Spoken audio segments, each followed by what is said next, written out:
Welcome to news alerts. Vallabhaneni వంశీని arrest చేసిన కారణాన్ని రిమాండ్ రిపోర్టులో తెలియజేస్తామని పోలీసులు చెప్పినట్లు ఆయన భార్య పంకజశ్రీ తెలిపారు. తన భర్తను పోలీసులు ఎందుకు అరెస్ట్ చేశారో తెలియదన్నారు. పోలీసులను అడిగిన అరెస్టుకు కారణం చెప్పడం లేదన్నారు. తనకు ఇచ్చిన నోటీసుల్లోనూ ఎందుకు అరెస్ట్ చేస్తున్నారో చెప్పలేదని తెలిపారు. పోలీస్ స్టేషన్లో తన భర్తను కలిశానని, ఆయన ఆరోగ్యంగానే ఉన్నారని చెప్పారు. ఇంకా మనకి ఎఫ్ఐఆర్ సర్వ్ చేయలేదండి. మన లాయర్ చిరంజీవి గారు కూడా వచ్చారు, బట్ ఇంకా ఇవ్వలేదంటే మనకి ఎందుకు అరెస్ట్ చేశారనే reason, ground reasons we don't know it. అదే ఇంతవరకు మీకు మార్నింగ్ ఒక నోటీస్ ఇచ్చారు కదా మేడం, మిమ్మల్ని వాళ్ళని అరెస్ట్ చేస్తున్నారు. Notice only sections mentioned, not the grounds of arrest and on what cause he was arrested. అవన్నీ ఏం లేవు. ఇప్పుడు అడిగాం కదా, అడిగితే వాళ్ళు ఇంకా ఇవ్వలేదు. అన్నీ ఒకటేసారి ఇస్తాము రిమాండ్కి తీసుకెళ్ళినప్పుడు అని దే ఆర్ టెల్లింగ్. అందుకే కదా మేము అడిగాము, కానీ ఇవ్వలేదు. అందుకే లాయర్ని కూడా పంపించమంటే ఆయన కూడా అదే అడిగారు. ఇంతసేపు దానికోసమే కూర్చున్నాం. We are not going to give now. రిమాండ్కి తీసుకెళ్ళినప్పుడు అన్ని పేపర్స్ ఒకటేసారి we are going to give. Then how are you going to prepare? మేము ఎలా ప్రిపేర్ అవ్వాలి? That's what we asked. వాళ్ళు ఎఫ్ఐఆర్ ఇస్తేనే కదా మేము ఏమైనా చేయగలం. అంటే గ్రౌండ్ రీజన్స్ ఎందుకు అరెస్ట్ చేశారు అనేది ఇంకా దే ఆర్ నాట్ రివీలింగ్ కదా. మాట్లాడారు బాగా. As of now is fine.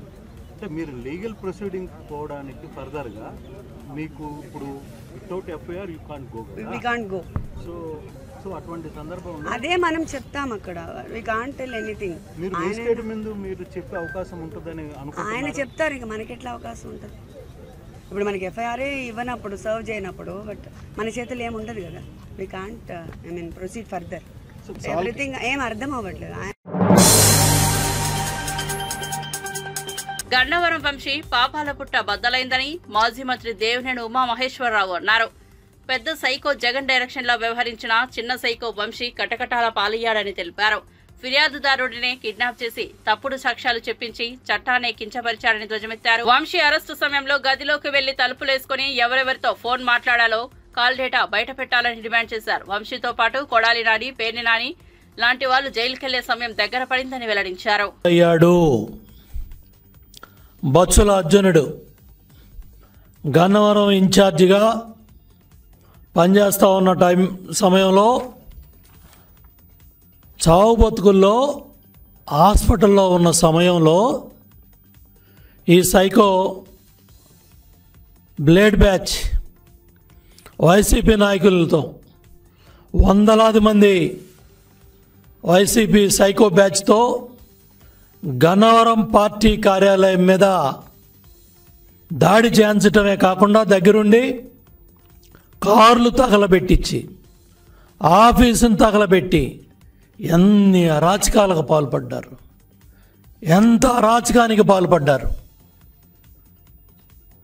స్వయంగా అక్కడ ప్రజలందరూ కూడా జగన్ రెడ్డి మొన్న ఎన్నికల్లో వంశీని ప్రజలకు పరిచయం చేస్తూ మంచివాడు, సౌమ్యుడు, నాకు స్నేహితుడు, మంచి స్నేహితుడు అంట.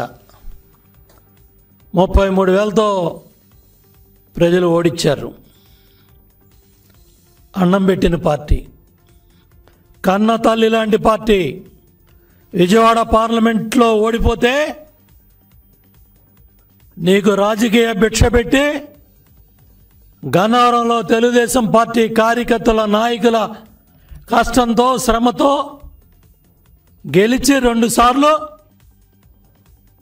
పార్టీ కార్యకర్తలకి, నాయకులకి వెన్నుపోటు పొడిచి శ్రేరంగ నీతులు చెప్తావా? నువ్వు చేసిన అరాచకాలు, నువ్వు చేసిన దోపిడీ, భూ కబ్జాలు, విమానాశ్రయం బాధితులు, అక్కడ భూములు ఇచ్చిన బాధితులు వాళ్ళ భూములు కూడా కొల్లగొట్టి గ్రావులు అమ్ముకున్నాం. సెంటు పట్టా పేరుతో పేదవాడికి ఇచ్చిన పొలం కూడా 10 లక్షలది 50 లక్షలకి ప్రభుత్వానికి అంటగట్టి మళ్ళీ మెరక పేరుతో 100 కోట్లు దోపిడీ చేసావు. పోలవరం మట్టి, పట్టిసీమ కాలవ, పందికొక్కుల్లాగా. బీఆర్ఎస్ కార్యకర్తలపై అక్రమ కేసుల గురించి తీవ్రంగా స్పందించిన MLC Kalvakuntla Kavitha pink book లో అన్ని రాసుకుంటున్నామని, అధికారంలోకి రాగానే తిరిగి చెల్లిస్తామని హెచ్చరించారు. గురువారం జనగామ జిల్లా పెంపర్తిలో పర్యటించి అనంతరం బీఆర్ఎస్ పార్టీ కార్యాలయంలో మాజీ ఎమ్మెల్యే టి రాజీ అధ్యక్షతన నిర్వహించిన మీడియా సమావేశంలో కవిత మాట్లాడారు. లెక్కలు ఎలా తీయాలో మాకు తెలుసు, మీ లెక్కలు తీస్తామని అన్నారు. కాంగ్రెస్ ప్రభుత్వం కక్షపూరితంగా వ్యవహరిస్తోందన్నారు. రైతు డిక్లరేషన్ పై నిలదీస్తారని రాహుల్ గాంధీ వరంగల్ పర్యటన రద్దు చేసుకున్నారన్నారు. సామాజిక మాధ్యమాల్లో చిన్న విమర్శ చేసినా సీఎం రేవంత్ రెడ్డి భయపడుతున్నారన్నారు. సంక్రాంతి నుంచి సన్నబియ్యం ఇస్తామన్న ప్రభుత్వం ఇప్పటికీ ఇవ్వలేదన్నారు. ఈ కార్యక్రమంలో పలువురు నాయకులు, కార్యకర్తలు పాల్గొన్నారు. ఎందుకు ట్విట్టర్లో ఎవరైనా ఒక కమెంట్ పెడితే భయం ముఖ్యమంత్రి గారికి, తెల్లారికల్లా అరెస్ట్ వస్తుంది ఇంటికి. ఫేస్బుక్లో ఎవరైనా ఒక వీడియో పెడితే భయం ముఖ్యమంత్రి గారికి, తెల్లారికల్లా పోలీసు వాళ్ళు వస్తారు. అదే క్రమంలో మా కోఆర్డినేటర్ మనోజ్ రెడ్డి గారి మీద కూడా మరి కేసులు పెట్టి పాపం తమ్ముడిని తనను 16 రోజుల పాటు వాళ్ళ కుటుంబాన్ని ఆయనను ఇబ్బంది పెట్టి జైల్లో పెట్టడం జరిగింది. మేము కూడా చూస్తూ ఉన్నాం. బీఆర్ఎస్ కూడా పింక్ బుక్ మెయింటైన్ చేయడం మొదలు పెడుతుంది.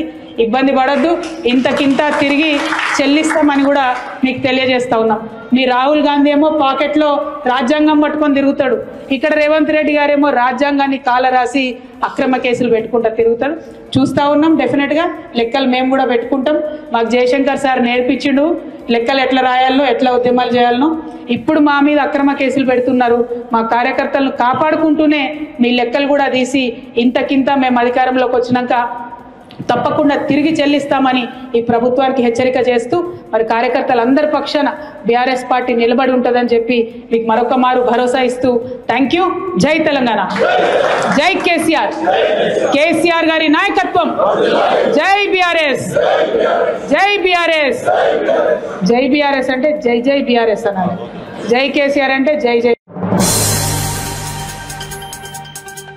తిరుపతిలో ఎన్నో దారుణాలు జరుగుతున్నాయి, మీరు రావాలని హిందూ సంఘాలు పిలుస్తున్నాయి. తిరుపతిలో జరుగుతున్న స్వామీజీ ఆమరణ నిరాహార దీక్షకు మీకు కనపడడం లేదా అంటూ పవన్ కళ్యాణ్ మీద భూమన కరుణాకర్ రెడ్డి మండిపడ్డారు. తిరుపతిలో భూమన మీడియాతో మాట్లాడుతూ సనాతన ధర్మంకు విఘాతం కలిగితే తాను ముందు ఉంటానని చెప్పిన పవన్ కళ్యాణ్ ఇప్పుడు ఎక్కడ ఉన్నారని వైఎస్ఆర్సీపీ నేత ప్రశ్నించారు.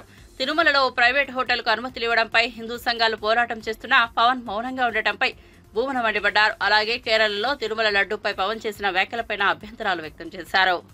వ్యక్తిగతము రాజకీయాలకు సంబంధం లేదు. ఇప్పటి వరకు ప్రపంచంలో ఎవరైనా, ఏ భక్తుడైనా, ఏ రాజకీయ నాయకుడైనా ఆధ్యాత్మికతతో గుడికి వెళ్ళినప్పుడు ఒక్కరన్నా ఇంతవరకు ఇలాంటి ప్రకటన చేసినారా? రాజకీయ ప్రకటన, రాజకీయాల కోసమని నేను దేవుడిని సందర్శించుకుంటున్నానని. మీరేందో మిమ్మల్ని మీరు చాలా గొప్పవాళ్లుగా చిత్రీకరించుకొని ఇది పూర్తిగా వ్యక్తిగతం, నా రాజకీయాలకు ప్రమేయం లేదు, నేను అనారోగ్యంగా ఉన్నప్పటికీ కూడా 4.5 ఏళ్ల క్రితం మొక్కుకున్నా, 4.5 ఏళ్ల క్రితం మొక్కుకున్నటువంటి మొక్కు ఈరోజు తిరగటానికి కూడా ఇబ్బంది అయినా కూడా. తల్లిపాలు తాగి రొమ్ముగుద్దిన క్రూరముఖం వల్లభనేని వంశీ అని తెలుగుదేశం పొలిట్ బ్యూరో సభ్యుడు సోమిరెడ్డి చంద్రమోహన్ రెడ్డి ధ్వజమెత్తారు. ఇలాంటి వ్యక్తిని 9 నెలలుగా ఎందుకు వదిలేశారో అర్థం కావడం లేదని ఆవేదన వ్యక్తం చేశారు. వంశీ మాట్లాడిన భాష, చేసిన నేరాలు, అక్రమాలు, దౌర్జన్యాలపై ప్రత్యేక దర్యాప్తు బృందంతో దర్యాప్తు చేయించి శాశ్వతంగా కటకటాల్లోకి నెట్టాలని సోమిరెడ్డి డిమాండ్ చేశారు. గతంలో అధికార మండతో వంశీ తనపై దాడికి పన్నిన పన్నాగంపై కేసు పెట్టినా పోలీసులు తీసుకోలేదన్న నాదెండ్ల బ్రహ్మం ఇప్పుడు ఆ కేసులోనూ దర్యాప్తు ప్రారంభించాలని పోలీసుల్ని కోరారు. ఎందుకు సహించారు అది మేము జీర్ణించుకోలేకపోయినాం. ఈరోజు అరెస్ట్ చేస్తే కూడా అక్కడ నాటకాలు ఆడాడు. అక్కడ డ్రెస్ చేసుకొని వస్తానని చెప్పి అందరికీ రచ్చికొట్టి ఫోన్లు చేసి ఆపేదానికి ప్రయత్నం చేశాడు. నేనేమంటానంటే, నువ్వు గన్నవరం పార్టీ కార్యాలయం మీద చేసిన దాడి ఎప్పుడన్నా చూసామా? కార్లు తగలబెట్టించావు, మొత్తం ఫర్నిచర్ ధ్వంసం చేశావు, మనుషుల్ని చంపపోయినావు. ఆ కేసులో ఈరోజు కంప్లైనెంట్ అక్కడ వాచ్మెన్, ఒక అటెండర్, అతన్ని భయపెట్టి దుర్మార్గంగా విత్డ్రా చేయించేదానికి ప్రయత్నం చేశావు. ఈరోజు ఏమైంది? నీ బతుకు బయటపడింది, బట్టబయలైంది. మీకు గుర్తుందో లేదో, గాలి జనార్దన్ రెడ్డి కేసులో ఒక జడ్జి వాళ్ళతో చేతులు కలిపాడని జడ్జి సస్పెండ్ అయినాడు. జడ్జి ఆత్మహత్య చేసుకున్నాడు. ఈరోజు ఆ పని చేశావు. ఒక పేదవాడిని భయపెట్టి ప్రాణాలు తీస్తానని భయపెట్టి తీసుకోపోయి కేసు విత్డ్రాయల్ అన్నావు.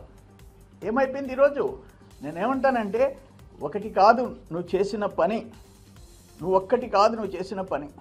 ఏం మాట్లాడుండవు భాష ఒకటైతే నేను మళ్ళీ రిపీట్ చేయలేను. అధికారంలో లేనప్పుడు చంద్రబాబు ఏం పీకుతాడు? ఉడకబెట్టిన నాగడ దుంప, ఉత్తిగొట్టం ఊరేగి, ఇటువంటి ఎదవ మాటలు. లోకేష్ బాబు గారు ఏం పీకుతాడు? ఏందో గడ్డం మేకకు కూడా ఉంది. ఏం మాట్లాడావు నువ్వు? ఒక మనిషి జన్మ నీదే, మనిషి జన్మ, మనిషి మానవత్వం ఉంటే నువ్వు మాట్లాడిన మాటలు సహించరానివి. మానవత్వం లేదు నీకు. నేనేమంటాను, అయ్యా వంశీ తల్లి గారు, చెల్లి గారు, ఇంట్లో శిక్ష చేయండి అతనికి. ఒక మృగం, మీ ఇంట్లో ఉండేది ఒక క్రూర మృగం. శిక్షించండి, మీరు కుటుంబ సభ్యులు శిక్షించండి. మీకు తల్లి చెల్లి బిడ్డలు ఉండారు, అన్న తమ్ముళ్ళు ఉండారు. ఇటువంటి మృగాన్ని మీరు ఇంట్లో పెట్టుకొని ఉండారు. స్పేర్ చేసే మనిషి, చేయాల్సిన మనిషి కాదు. ఇది అన్యాయం. ఆఖరా నేనేం చేశాడు తెలుసా? ఈయన ఒక పెద్ద పుడింగి కదా, ఎవడికి లేదు మీసం, ఎవడు భయపడతాడు అని మాట్లాడాడు కదా. లోకేష్కి ఎవరు భయపడతారు, బాబు గారికి ఎవరు భయపడతారని ఇంకా చాలా చెత్త లాంగ్వేజ్ వాడాడు. అరే ఫస్ట్ రౌండ్లో పారిపోయినోడివి.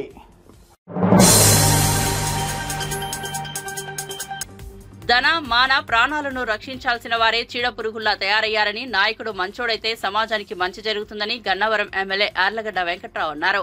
తెలుగుదేశం పార్టీ కేంద్ర కార్యాలయంలో జరిగిన మీడియా సమావేశంలో ఆయన మాట్లాడుతూ, పెద్ద పెద్ద మహానుభావులు పుట్టిన నేలపై వల్లభనేని వంశీ పుట్టి ఈ నేలను అపవిత్రం చేశారన్నారు. గత 10 సంవత్సరాల నుంచి గన్నవరంలో మట్టిని అక్రమంగా తరలించారని దుయ్యబట్టారు. చెప్పి తనకి వ్యక్తిగతంగా అతని మీద ఉన్నట్టుగా నన్ను పెనలూరు నియోజకవర్గం అయితే నాకు ఆ సీట్ ఇస్తానని గన్నవరంలో నన్ను బతిమలాడిన పోటీకి చేపించిన పరిస్థితి వాస్తవం కాదా? ఆ తర్వాత పరిణామాల్లో చంద్రబాబు గారి హోదా పోగొడతాకు తీసుకోవాల్సి వస్తుందని రాజీ పడమంటే నేను రాజీ పడనని చెప్పాను. నా క్యారెక్టర్ ముఖ్యమని చెప్పాను. జగన్మోహన్ రెడ్డి గారు ఇట్లాంటివి ప్రోత్సహించడం వల్ల, అలాగే ఆఖరికి దుట్టా రామచంద్ర గారు 2014లో వైసీపీ అభ్యర్థిగా పోటీ చేస్తే, నేను 2019లో వైసీపీ అభ్యర్థిగా పోటీ చేస్తే, మా ఇద్దరిని తోలనాడితే డాక్టర్ రామచంద్ర గారికి కానీ నాకు కానీ తెలుగు భాషలో బూతులు ఉంటాయనేది అందరికీ తెలుసు. కానీ మేమిద్దరం ఎప్పుడు భాష వాళ్ళం. మా ఇద్దరి మీద ఎవరైతే డాక్టర్ దుట్టా రామచంద్ర గారు కానీ జగన్మోహన్ రెడ్డి గారు కానీ, జగన్మోహన్ రెడ్డి గారు కాదు నేను కానీ పోటీ చేసినప్పుడు మా మీద ఇతను పార్టీ మారి ఈ దందాలు చేయడానికి, నకిలీ ఏర్పాటాలు కేసులకి, అలాగే మట్టి దగ్గర మీద ఎంక్వైరీ చేస్తాను జగన్మోహన్ రెడ్డి ఆ రోజు బ్రహ్మలింగయ్య చెరువు సాక్షిగా ముఖ్యమంత్రి గారు కోతవేడు దూరంలో ఇక్కడ అప్పుడు చంద్రబాబు గారికి సవాలు చేసిన మాట వాస్తవం కదా? మీ ఇంటి దగ్గరలో ఇంత మట్టి దోపిడీ జరుగుతుంటే మీరేం చేశారని అడిగిన మనిషి తర్వాత ఎంక్వైరీ చేయకుండా అతను పార్టీలో తీసుకున్న పరిస్థితి. డాక్టర్ దుట్టా గారి మీద అనుచిత వ్యాఖ్యలు చేసినా, నా మీద చేసినా, గన్నవరంలో 4000 మంది వైసీపీ కార్యకర్తల మీద కేసులు పెట్టించినా అన్నీ గాలి కుదిరి జగన్మోహన్ రెడ్డి తీసుకుని ఆ పాపం ఊరికే పోతుందని అడుగుతున్నా. నువ్వు ఏ విచారణ చేయని పరిస్థితి. నువ్వు నన్ను పోటీ చేయించేటప్పుడు మీరు చెప్పిన మాటలేంటి? ఈ పార్టీలో మనం ఉండలేమని చెప్పి, ఈ అవమానాలు మనం మొయ్యలేమని చెప్పి నేను పార్టీ మారా. కానీ అతను పార్టీ మార్చేటప్పుడు చంద్రబాబు గారు హోదా తీసేద్దామనే ఉద్దేశంతోనో, రౌడీలంటే ఇష్టంతోనో మరి ఎందుకు చేర్చుకున్నాడో జగన్మోహన్ రెడ్డి సమాధానం చెప్పాల్సిన అవసరం ఉంది. అలాగే అక్రమ లేఅవుట్లో కామన్ సైట్లు, అక్రమ లేఅవుట్లన్నీ వేసిన పరిస్థితి. గన్నవరంలో కామన్ సైట్లు మొత్తం మిస్, అన్యాక్రాంతమైన పరిస్థితి. విజయవాడ రూరల్ మండలం టౌన్ కానుకుని మేము కార్పొరేషన్లో లేకుండా రూరల్ మండలంగా ఉన్న 9 గ్రామాల్లో ఒక్క లేఅవుట్లో కూడా కామన్ సైట్ వాడుకోలేని లేని పరిస్థితి. అలాగే అన్నీ కబ్జాలు చేసిన పరిస్థితి. అలాగే బ్రహ్మలింగ చెరువు చెప్పేందాక, అలాగే పోలవరం గట్ల మీద మట్టిని తీసిన పాపం ఇది శాపంలో వెంటాడుతుందని నేను పలుమార్లు చెప్పా. పోలవరం మట్టిని తీయటం వల్లే అంబాపురంకి మొన్న బుడమేరు పొంగినప్పుడు వాటర్ వచ్చిన పరిస్థితి. అలాగే ఎయిర్పోర్ట్ భూముల్లో అవినీతి జరిగిన పరిస్థితి. ఎయిర్పోర్ట్ పక్కన జరిగిన కాలనీల్లో, లేఅవుట్లో రోడ్డులు రిజిస్ట్రేషన్ చేసిన పరిస్థితి. తోట వెంకయ్య అనే డాక్యుమెంట్ రైటర్ అడ్డం పెట్టుకుని అతను వైసీపీ నాయకుడు పెట్టిన పరిస్థితి. పుంకాలుగా పంజాబ్ కాంగ్రెస్ నేత నవజ్యోత్ సింగ్ సిద్ధు గతంలో మంత్రి హోదాలో వచ్చి కేసీఆర్ ప్రభుత్వం తెచ్చిన ఇసుక పాలసీని ప్రశంసించారని, తమ రాష్ట్రంలోని ఈ పాలసీని ప్రవేశపెడతామని చెప్పినట్లుగా బీఆర్ఎస్ నేత మన్నె క్రిషాంక్ గుర్తు చేశారు. ప్రస్తుతం రేవంత్ రెడ్డి పాలనలో రాష్ట్రంలో ఇసుక అక్రమ దందా పెరిగిందని, తద్వారా రాష్ట్ర ఖజానాకు ఆదాయం తగ్గిందని ఆరోపించారు. తెలంగాణ భవన్లో ఆయన మీడియా సమావేశం నిర్వహించారు. కేసీఆర్ ప్రభుత్వ హయాంలో కొత్త ఇసుక పాలసీతో ప్రతి ఏడాది 800 కోట్లకు పైగా ఆదాయం వచ్చిందని, ఉమ్మడి రాష్ట్రంలో ఇసుకపై ఆదాయం ఏడాదికి 19 కోట్లు కూడా దాటలేదన్నారు. రాష్ట్రానికి రావాల్సిన ఇసుక ఆదాయం రేవంత్ సోదరుడు కొండలరెడ్డి జేబులోకి వెళ్తోందన్నారు. Shall work in 3 shifts. ఉదయం 7 నుంచి 3 గంటలకు మధ్యాహ్నం వరకు, మధ్యాహ్నం 3 నుంచి 11 వరకు రాత్రి, మళ్ళా రాత్రి 11 నుంచి ఉదయం 7 వరకు. మళ్ళా చెప్తున్నా, పొద్దున ఉదయం 7 నుంచి మధ్యాహ్నం 3 వరకు, మళ్ళా మధ్యాహ్నం 3 నుంచి రాత్రి 11 వరకు, రాత్రి 11 నుంచి ఉదయం 7 గంటల వరకు. కేంద్ర ప్రభుత్వ పర్యావరణ నిబంధనల ప్రకారం ఏ రాష్ట్రంలోనైనా పేజ్ నంబర్ 3లో చాలా స్పష్టంగా restricted working hours sand mining operation has to be carried out between 6 AM to 7 PM. కేవలం ఉదయం 6 నుంచి సాయంత్రం 7 వరకు. తెలంగాణలో అయితే 6 గంటల వరకే స్టాక్ యార్డ్ బంద్. ఎంత క్వాంటిటీ మిగిలింది, ఎంత క్వాంటిటీ తీసుకున్నారు, ఇవాళ వచ్చిన ఆదాయం ఏంటిది అనేది లెక్కలు వచ్చేస్తాయి. 6 గంటలకు తెలంగాణ రాష్ట్రంలో స్టాక్ యార్డ్ బంద్ చేస్తారు. కేంద్ర ప్రభుత్వ నిబంధనల ప్రకారం, పర్యావరణ నిబంధనల ప్రకారం 7 గంటలకు ఇసుక మైనింగ్ ఆపేయాలి. కానీ 24 గంటల ఇసుక మైనింగ్ తమ్ముళ్లకు నడుస్తూనే ఉండాలి, నాన్ స్టాప్, జేబులు నిండుతూనే ఉండాలి, ఇసుక కొడుతూనే ఉండాలి ఊర్లలోకి వెళ్ళి. ఎందుకు 24 గంటలు ఉండదంటే, ఈ మూర్ఖపు రేవంత్ రెడ్డి ప్రభుత్వానికి సోయి కూడా లేదు. రాత్రులల్లా మొత్తం డంపింగ్ అయిపోయిన తర్వాత ఈ హెవీ వెహికల్స్ సిటీలోకి వాళ్ళకు టైమింగ్స్ ఉంటాయి, ఎప్పుడు పడితే అప్పుడు రాలేరు.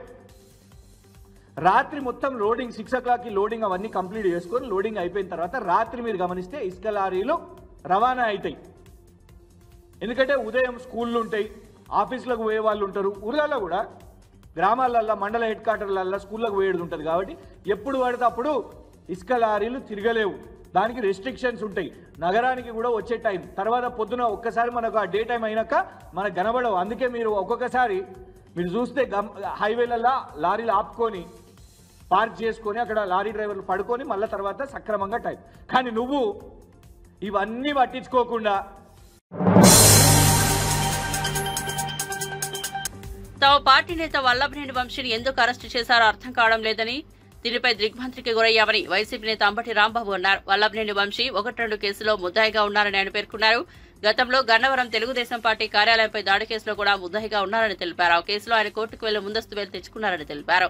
ఈ నేపథ్యంలో ఆయనను అరెస్ట్ చేసే అవకాశం లేదని భావించామని ఆయన పేర్కొన్నారు. వల్లభనేని వంశీ అరెస్టుపై వినతిపత్రం ఇచ్చేందుకు డీజీపీ కార్యాలయానికి వచ్చిన సందర్భంగా అంబటి రాంబాబు మాట్లాడారు. వంశీని ఎందుకు అరెస్ట్ చేశారో సరైన కారణం చెప్పలేదని అన్నారు. కుట్రపూరితంగా అక్రమంగా అరెస్ట్ చేశారని ఆరోపించారు. తప్పుడు కేసు పెట్టి ఇరికించే ప్రయత్నం చేస్తున్నారని ధ్వజమెత్తారు. వంశీ టీడీపీ నుంచి వైసీపీలోకి రావడంతో బాబు లోకేష్ కక్ష కట్టారని ఆరోపించారు. ఇది తప్పుడు కేసు అని అందరికీ అర్థమవుతోందని అన్నారు. 2 ఒకటి మాజీ శాసనసభ్యుడు మొన్న గన్నవరంలో వైఎస్ఆర్సీపీ అభ్యర్థిగా పోటీ చేసి ఓటమి పాలైనటువంటి వల్లభనేని వంశీని ఈరోజు ఉదయం తెల్లారుజామున బహుశా 6 గంటలకో 5 గంటలకో హైదరాబాదులో వారిని అరెస్ట్ చేసినట్టుగా మీడియా ద్వారా మాకు సమాచారం అందింది. ఆ తరువాత వారు అసలు ఎందుకు అరెస్ట్ చేశారో మాకు అర్థం కాలేదు. కారణం ఏంటంటే ఆయన 1 కేసులోనూ 2 కేసుల్లోనూ ముద్దాయిగా ఉన్నారు. ముఖ్యంగా గన్నవరం తెలుగుదేశం పార్టీ ఆఫీసు మీద దాడి జరిగిన కేసులో వారు ముద్దాయిగా ఉండటం, దాని మీద ఆయన కోర్టుకు వెళ్ళడం, ఆయనకి యాంటిసిపేటరీ బెయిల్ ప్రొటెక్షన్ ఇవ్వటం కూడా జరిగింది. కాబట్టి ఆయన అరెస్ట్ చేసినటువంటి అవకాశం లేదనే అభిప్రాయం మాకుంది. కానీ ఉదయాన్నే అరెస్ట్ చేశారనే వార్త తెలియగానే ఎందుకు అరెస్ట్ చేశారో అర్థం కాక ఆశ్చర్యపోయాం, దిగ్భ్రాంతి చెందాం. దీనికన్నా ముందు 2 రోజుల క్రితం ఒక సంఘటన జరిగింది.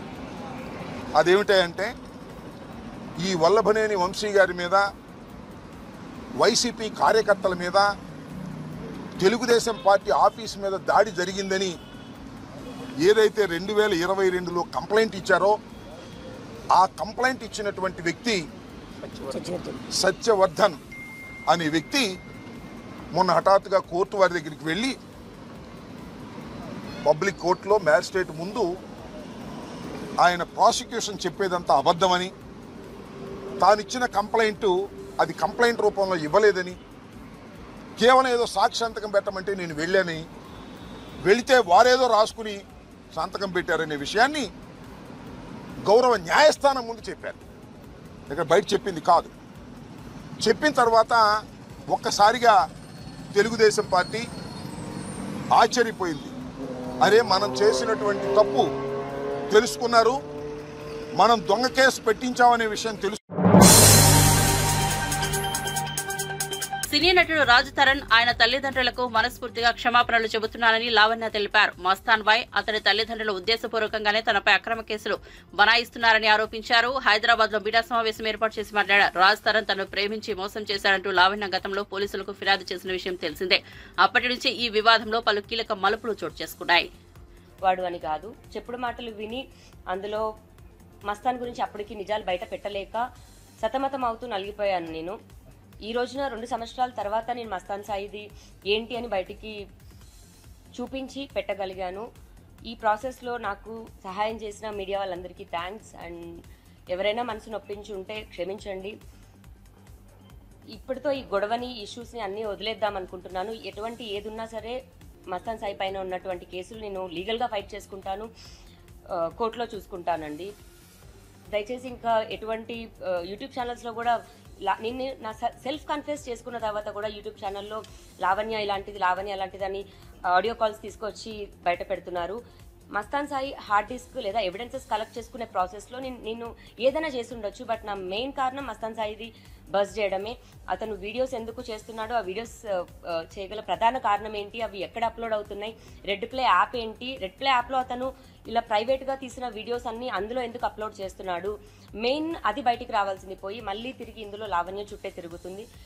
ఇదే నేను చేయాలనుకున్నది, ఇదే రాజ్ తరుణ్కి కూడా తెలుసు. బట్ ఈ ప్రాసెస్లో మేము చాలా కోల్పోయాం. రాజ్, ఐఎమ్ వెరీ సారీ చిన్నోడా. ఇక్కడే ఉంటే కాలు పట్టుకొని క్షమాపణ చెప్పాలని ఉంది. ఈలోపు నన్ను ఏం చేస్తారో కూడా తెలియదు. ఒక్క అవకాశం నాకు జీవితంలో ఉంటే రాజ్కి సారీ చెప్పాలనుకుంటున్నాను, అండ్ నా తల్లిదండ్రులకి సారీ చెప్పాలనుకుంటున్నాను.